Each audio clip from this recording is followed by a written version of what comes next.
hablamos de Secretaría de Obra Pública, el mejor ingeniero, la mejor persona preparada para ocupar ese lugar. Eso me ocupé. Desde ese lugar, ese secretario de Obra Pública va a armar su equipo exactamente con la misma filosofía. Y así de la rama hacia abajo. Por ejemplo, en el municipio comenzamos a hacer algo que nunca se hizo, evaluación de desempeño de cada trabajador, desde un barrendero al secretario. Todos tenían que rendir cuenta en base a una planilla, qué hizo cada día, qué trabajó de las 7 horas diarias, qué actividades hizo. Y, por ejemplo, un barrendero tenía que barrer no menos de 30 calles en su hora de servicio. Bueno, ¿cuántas barrió Juan? ¿Cuántas barrió Pedro? Esto hace de que las personas necesitamos tener primero un cronograma de trabajo y después la organización debe velar para que ese cronograma se cumpla. Y así las organizaciones logran eficiencia, logran bajar los costos operativos, porque el trabajo de cada persona, aparte de ser idónea para lo que tiene que hacer, también es controlada por la organización para que esas horas se cumplan. Así pasa en los países normales. Acá en el Estado pareciera que, aunque sea ineficiente, aunque haya personas que lo ponen en un cargo y no saben nada de ese cargo, que se tienen que valer de quienes vienen como personal de carrera, que son los que saben realmente, para decirle, che, mira, tenés que decidir esto. Pero yo sé que pasa muchísimo porque entran acomodados, entran personas no idóneas y no preparadas y ocupan espacio. Eso es derrochar el dinero público y tomar decisiones que las catalogo de corruptas. Porque si yo pongo, por ejemplo, en mi empresa de transporte, un chofer para que se suba un escaño cargado con 25 toneladas de gas licuado de petróleo para transportarlas al Chile, cruzar la cordillera, y ese chofer solo manejó taxi, obviamente el resultado que podamos esperar de ese desempeño va a ser un desastre. En el Estado pasa todo el tiempo, yo lo veo. Personas que se ponen a dedo porque hiciste la campaña, y en grupos donde hace falta 5 personas, encontrás 10, 15 haciendo nada. Hablo de realidades y soy bien directo y crudo, porque todos lo sabemos, nadie lo decimos. Pero eso es un acto de corrupción, es un derroche del dinero público. Eso no puede pasar. Y por supuesto, si nos toca gobernar, no va a pasar. Bien, Aníbal, ¿cómo fueron estos 2 días aquí en la capital provincial y cómo siguen sus actividades? Bueno, fueron conocer realidades de viernes, acompañando al equipo de candidatos que estamos ofreciendo para los vierneses, como candidatos a intendentes, candidatos a concejales, candidatos a legisladores provinciales. Fue conocer realidades, poder tener mayor información para ver cómo está la gente y también, por supuesto, en campaña hacer conocer a nuestros candidatos y hacer conocer nuestro proyecto a los vecinos. La verdad que fue muy intensa, fue muy lindo. Quiero felicitar al equipo de trabajo de Vierma porque no hemos desperdiciado un minuto. Hemos estado en contacto con cientos y cientos de personas estos 2 días y claramente tenemos un diagnóstico muy claro de qué es lo que hay que hacer en Vierma para gobernarlo bien y también, por supuesto, todo lo que tiene que ver con las decisiones del futuro gobierno provincial, también conocer estas realidades. Ayer estuvimos en una escuela secundaria, de escuela media, donde pudimos hablar con sus directores y nos cuentan desde adentro la realidad que viven. Y esos son resortes de decisiones del gobierno provincial. Y realmente hay mucho por hacer porque las cosas están muy mal. Gabrielo, ¿cuál es su mirada de la situación actual de la educación y este tire y afloje entre el gobierno de la provincia y el gremio de la educación, el gremio UNTE? Bueno, la realidad es que vemos un gobierno que hace 11 años no aprendió todavía a dialogar con sus propios trabajadores. Recién hablábamos de equipo, los docentes, los trabajadores, los policías, los trabajadores de la salud, ¿no? Aún no han logrado un diálogo para poder dialogar sobre simplemente un ingreso digno, cosa que hoy no pasa porque tienen salarios miserias, los policías, los trabajadores de la salud, los maestros, los trabajadores de la educación. No solamente las condiciones edilicias, realmente da lástima ver las escuelas como están, la falta de elementos para trabajar, sino también las condiciones de salarios magros con los cuales pretendemos que sea el mejor maestro, el mejor policía que nos cuida, o el mejor médico, el mejor enfermero que nos cuida de la salud. Realmente es lamentable el estado en que ha a qué han llevado a esta provincia. Esto de que después de 11 años de gobierno nuevamente arrancamos con paro de parte de los maestros es una muestra del cero diálogo y de la falta de respeto que tienen por el trabajador público. El equipo con el que ellos vienen trabajando hace 11 años así lo desprecian. Realmente es muy lamentable que esto pase con estos trabajadores del orden público, porque sin duda que repercute en forma directa hacia la sociedad. ¿Qué educación reciben nuestros niños si tenemos docentes que no les podemos pagar un sueldo digno y no les damos los elementos para que trabajen? ¿Qué seguridad podemos tener las familias rionegrinas cuando tenemos una policía sin patrulleros, con sueldos miseria, que saben que cuando se jubilan los van a pisotear, negándole cosas que por ley le corresponden, como la zona austral, que vienen y lo vemos reclamando hace años, una injusticia total? El 40% de su ingreso le vedan, se ven obligados a salir a changuear después de grande, de viejo, para poder vivir con su mujer, si la tienen, con su familia. Eso es a lo que nos ha llevado. Falta de diálogo es lo menos, pero la falta de respeto, el maltrato hacia los trabajadores públicos provinciales es alarmante. Se los digo con toda la letra, es alarmante. Hablaba recién acerca de lo que era optimizar los recursos humanos en la provincia, ahora de lo que está pasando con la situación de los docentes. ¿Y el tema de seguridad? El tema de seguridad es un tema de los más preocupantes que hoy tiene la sociedad. Vemos cómo avanza el narcotráfico, vemos cómo avanza la delincuencia, y no tenemos ninguna actitud desde parte de nuestro sistema de seguridad público, dirigido como jefa de policía la gobernadora, porque es el gobernador el jefe máximo de la policía. Hoy estamos completamente desprotegidos los vecinos. Y esto es con el aprecio total por los policías que con los elementos que tienen y con esos sueldos magros que ganan, intentan proteger. Pero realmente la inseguridad, y uno ve escenas como la que pasan en Rosario, y que sabe que es en este país y que esto no solo está llegando, que podemos llegar a tener escenarios de ese tipo, y realmente alarma mucho. Tenemos que ocuparnos los rionegrinos de volver a tener una fuerza policial como supo ser en esta provincia, unas emblemáticas del país, porque eso tuvimos los rionegrinos. Hoy estamos en lo peor del país. Esto por las decisiones políticas, por la mala gestión pública, y en este caso de estos últimos 11 años de gobierno. Siempre que se trata de hacer una acción, hay una reacción. En este caso, el gobierno trata de optimizar y tratar de dar una diversidad a lo que es la matriz productiva. Por un lado está la promesa del hidrógeno verde, y por el otro el oleoducto que va a unir Vaca Muerta con el Océano Atlántico a través de Punta Colorada, donde ese proyecto lleva muchas cosas o mucha gente está en contra. ¿Cuál es la opinión? Mirá, la realidad es que hay muchos títulos, muchos proyectos, hablan de realidades, ¿no? Energías limpias, petróleo, realidades que tenemos como riquezas naturales.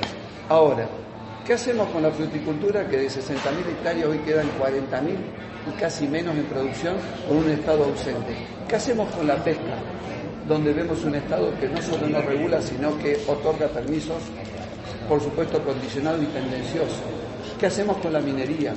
¿Qué hacemos con la ganadería diezmada por la sequía, donde un Estado ausente ni siquiera le provee agua para que la gente no se vaya de los campos y podamos mantener esa riqueza?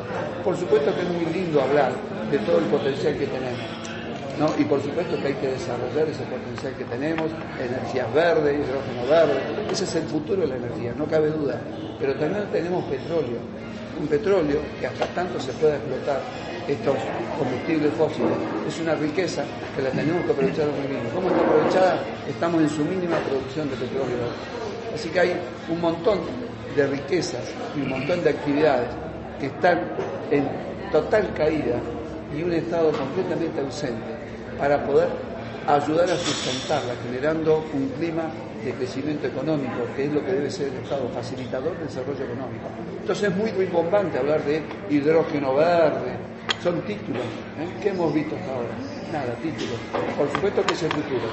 Apoyo el desarrollo del agrocarburífero y apoyo el desarrollo de energías limpias fundamentalmente. ¿No es cierto? Cuando el mundo las requiere y cuando tengan el mercado y tengan la posibilidad de desarrollarse. Eso es el futuro, ese es el camino.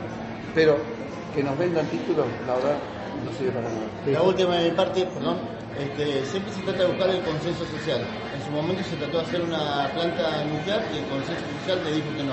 Ahora se trata de hacer un oleoducto a Sierra Grande y hay gente que está desconforme con esta propuesta. Usted hablaba recién de minería, cómo articular para obtener el consenso social de la minería o la mega minería en lo que es la meseta de 23. Bueno, todo el desarrollo de minería, de oleoductos, de una planta de central atómica, todo requiere de consenso social, todo.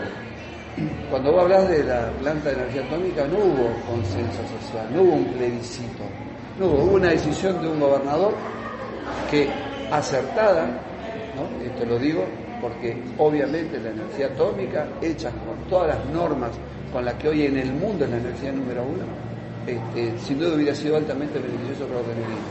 Pero si los renerinos así lo hubieran decidido, a través de un plebiscito. Oh, sorpresa, el gobernador en un principio dijo, sí, tenemos una planta nuclear, pierde una elección de término medio, inmediatamente dice, no nos conviene ahora.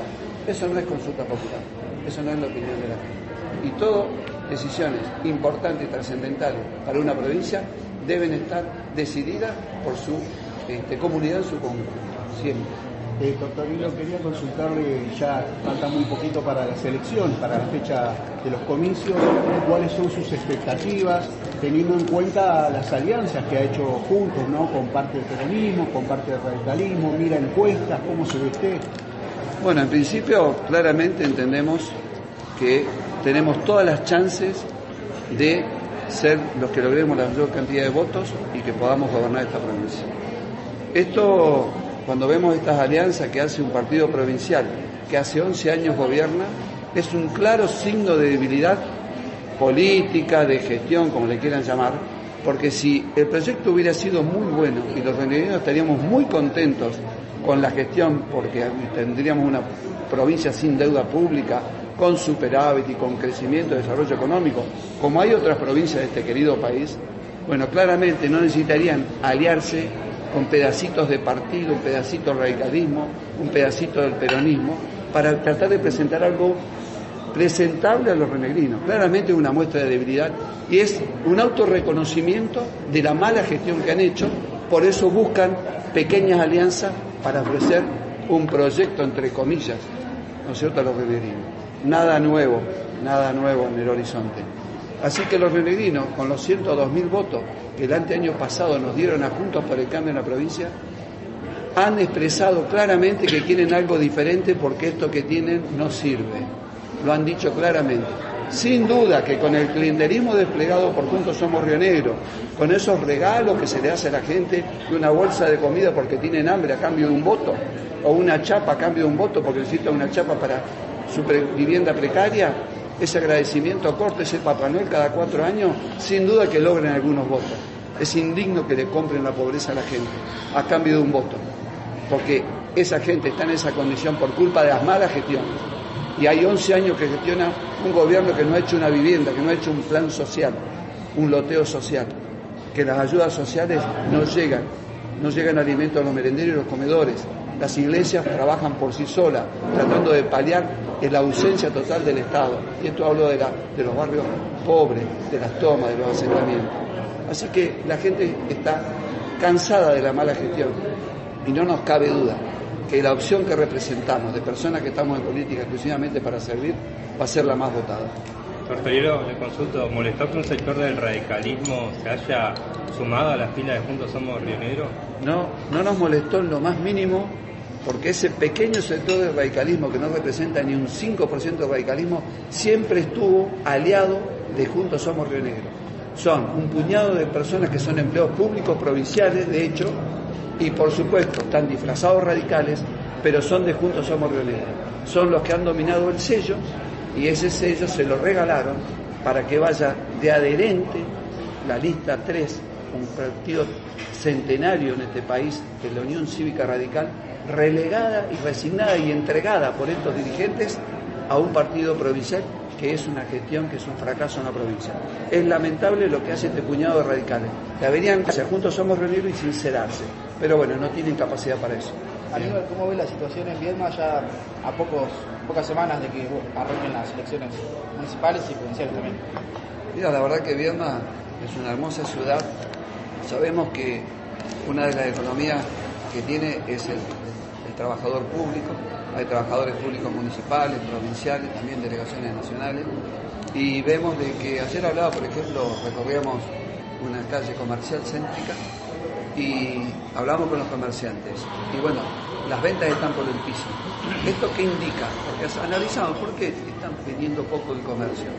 Claramente tiene todo que ver con el poder adquisitivo de los ciudadanos de Viedma, que en una buena medida son trabajadores públicos. Esto habla de los magros sueldos que tienen los trabajadores públicos que repercute en la vida comercial de Viedma, por ejemplo. Así que esto es un poco un diagnóstico muy genérico de analizar que si bien también tiene que ver la situación de la macroeconomía, la inflación de 3 dígitos que hoy sufrimos con un gobierno kirchnerista, ¿no? Y tengamos en cuenta que el actual gobierno provincial es un socio aliado estratégico del kirchnerismo, con el senador Beretilnec impulsando leyes para reformar la justicia y buscar impunidad, ¿no?, para muchos funcionarios públicos del gobierno nacional. Bueno, sin duda que la situación de la economía, esta macroeconomía devastada por este gobierno kirchnerista, también afecta a los vietnamenses y a los venezolanos.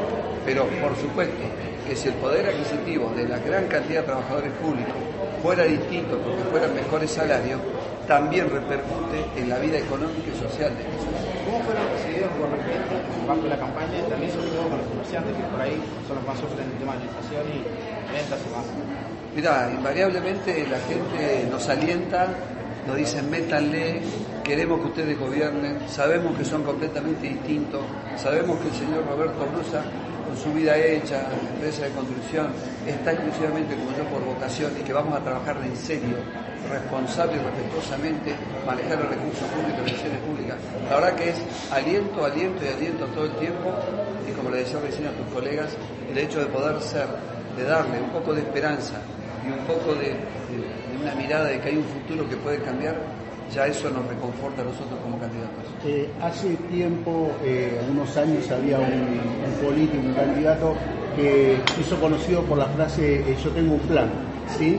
Y bueno, me gustaría saber, a mí, seguramente a muchos rionegrinos, desde el sector de la oposición, cuál es el plan que tiene su equipo, en pocas palabras, ¿no?, para sacar adelante a la provincia, como usted manifiesta, y especialmente a los que menos tienen.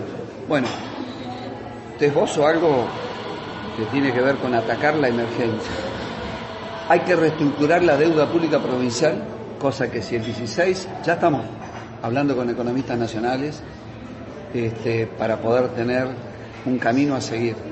Pero si después del 16 de abril ya somos elegidos, vamos a elaborar un plan de reestructuración de la deuda pública de manera urgente, porque los vencimientos que tenemos, que son impagables, es una guillotina que nos corta toda posibilidad de poder gestionar y de poder maniobrar un presupuesto que, si hay solo que pagar los compromisos asumidos, es inviable cualquier gestión económica. Segundo, bajar el gasto público en la máxima medida desde el primer minuto, del minuto 1. Gastos superfluos, controlar a distintas actividades del gobierno para poder evaluar qué sirve y qué no sirve, y reestructurar de manera inmediata para bajar de la manera más violenta en el buen sentido, vamos, urgente por ser una palabra más adecuada, el gasto público, que ninguna gestión económica puede gastar más de lo que ingresa. Y si evaluamos lo que ingresa, que la presión impositiva que tenemos los argentinos es de las 5 más grandes del mundo comparado con otros países, no significa que paguemos pocos impuestos. No hay que aumentar impuestos, hay que bajar impuestos para que haya crecimiento económico. Hay que sacarle la presión impositiva a la gente, al comerciante, al emprendedor, al productor. Hay que sacar la presión impositiva. Hay que desburocratizar el Estado. No puede ser que haya 164 impuestos, que haya para conseguir una habilitación de un kiosco que esté semanas padeciendo al Estado, que lo malatiende, lo hace hacer cola. No, todo lo contrario, el Estado tiene que estar ahí en el kiosco diciéndole qué necesitas, y en una hora tiene que tener habilitado su negocio. Estas son las cosas que hay que cambiar urgente. Por supuesto, después hay que planificar esta hermosa provincia. Hay que acomodar, por supuesto, lograr el superávit que merece cualquier cuenta. Cualquier economía, si no tiene superávit, está condenada al fracaso. Y desde ahí en más, y del primer día empezar a trabajar socialmente, porque tenemos un 40% de pobreza de rionegrinos pobres. La atención social tiene que ser urgente y desde el primer minuto para atender la emergencia y de ahí en más comenzar a transitar un camino de crecimiento y de planificación. Planificar desarrollos económicos, planificar, tener el presupuesto para planificar loteos sociales, que es urgente el acceso al techo, es urgente que construyamos vivienda, hay 10.000 formas de hacerla sin que signifique un recurso fenomenal. Hay 10.000 formas de empezar a dar respuesta a la falta de habitacional. Reestructurar deuda pública, bajar el gasto público, atención social urgente y planificación para un crecimiento. Y ya cuando hablo de planificación en grande de futuro, es lo que hablaba recién un colega. ¿Cuáles son nuestros potenciales y nuestras riquezas? ¿Cómo ampliamos para que tengamos más pesca? Para que tengamos más minería, para que tengamos más fruticultura. ¿Cómo ampliamos para que tengamos más energía? Tenemos de hace años hecho un proyecto para generar una presa en el Valle Medio.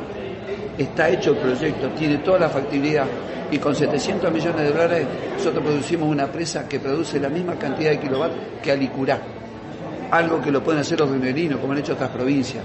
Y tenemos un ingreso económico, aparte de asegurarnos energía, un ingreso económico importantísimo que le da un recurso al Estado para más desarrollo económico.